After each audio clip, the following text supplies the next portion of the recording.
Pas presioneve ndaj administratës shqiptare dhe tentativave të vazhdueshme për largimin e Agjencisë për zbatimin e gjuhëve nga hapësirat ekzistuese, tani kanë filluar edhe aktet konkrete të fshirjes së identitetit institucional shqiptar, duke hequr tabelat dhe mbishkrimet në gjuhën shqipe nën arsyetimin qesharak të renovimit, thuhet në reagimin e BDI-s. Që në ditët e para të formimit të kësaj qeverie, ka ekzistuar vendimi dhe plani i qartë për dëbimin e agjencisë nga objekti ku funksionon.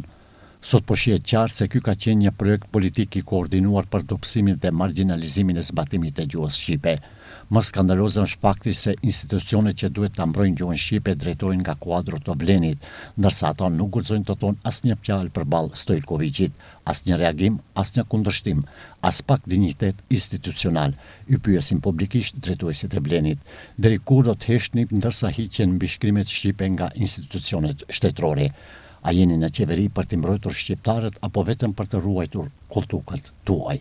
BDI, siç thuhet në reagim, rikujton se gjatë qeverisjes së BDI-s gjuha shqipe avancoi me vendime konkrete, me institucione funksionale dhe me dinjitet të garantuar institucional.